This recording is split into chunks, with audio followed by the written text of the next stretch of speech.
मासूमियत भरे पुराने दौर में अलमारियों में अखबारात भी अंग्रेजी के बिछाए जाते थे कि इनमें मुकद्दस किताबों के हवाले नहीं होते। छोटी से छोटी कोताही पर भी कोई ना कोई सुना सुनाया खौफ आड़े आ जाता था। जमीन पर नमक या मिर्चें गिर जाती थीं तो होशो हवास उड़ जाते थे कि क़यामत वाले दिन आंखों से उठाना पड़ेंगी। गदागरों को पूरा मोहल्ला जानता था और घरों में उनके लिए खुसूसी तौर पर खुले पैसे रखे जाते थे। मोहल्ले का डॉक्टर एक ही सिरिंज से एक दिन में 50 मरीजों को टीके लगाता था, लेकिन मजाल है किसी को कोई इन्फेक्शन हो जाए। यरकान या शदीद सरदर्द की सूरत में मौलवी साहिब माथे पर हाथ रखकर दम कर दिया करते थे और बंदे भले चंगे हो जाते थे। घरों में खत आते थे और जो लोग पढ़ना नहीं जानते थे वो डाकिये से खत पढ़वाते थे। डाकिया तो गोया घर का एक फर्द शुमार होता था। खत लिख भी देता था, पढ़ भी देता था और खाना पानी पीकर साइकिल पर ये जा और वो जा। इम्तिहानात का नतीजा आना होता था तो नस्रुम मिनल्लाहि व फतहुन करीब पढ़कर घर से निकलते थे और खुशी खुशी पास होकर आ जाते थे। ये वो दौर था जब लोग किसी की बात समझकर ओके नहीं ठीक है कहा करते थे। मौत वाले घर में सब महल्लेदार सच्चे दिल से रोते थे और खुशी वाले घर में हकीकी कहकहे लगाते थे। हर हमसाया अपने घर से सालन की प्लेट साथ वालों को भेजता था और उधर से भी प्लेट खाली नहीं आती थी। मीठे की 3 ही अकसाम थी, हलवा, जर्दा चावल और खीर।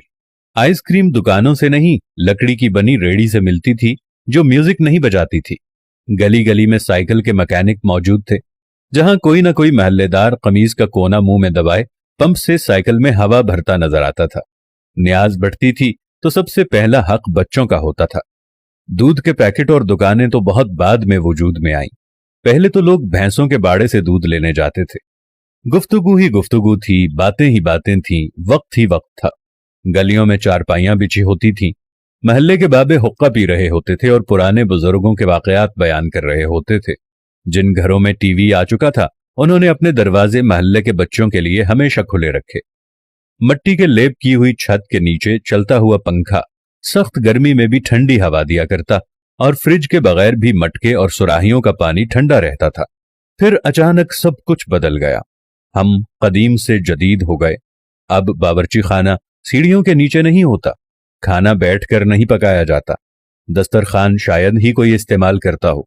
मंजन से टूथपेस्ट तक के सफर में हमने हर चीज बेहतर से बेहतर कर ली, लेकिन पता नहीं क्यों इस कदर सहूलतों के बावजूद हमें घर में एक ऐसा डब्बा जरूर रखना पड़ता है जिसमें डिप्रेशन, सरदर्द, ब्लड प्रेशर, नींद और विटामिन्स की गोलियां हर रोज मौजूद होती हैं।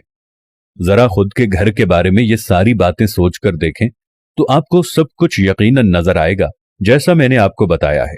आखिर ऐसा क्यों है? क्यों हम अपने बेसिक किस्म की जिंदगी से हटते चले जा रहे हैं? मैं आज भी आप लोगों से कह रहा हूं, आप साथ वालों के दुख दर्द बांटना शुरू कर दो। आप गरीबों के दुख में दर्द बांटना शुरू कर दो। आप साथ वालों के साथ प्यार मोहब्बत रखना शुरू कर दो। थोड़ी सी माजी की जिंदगी को दोबारा अपनाना शुरू कर दो। मट्टी के बर्तन में खाना खाना शुरू कर दो।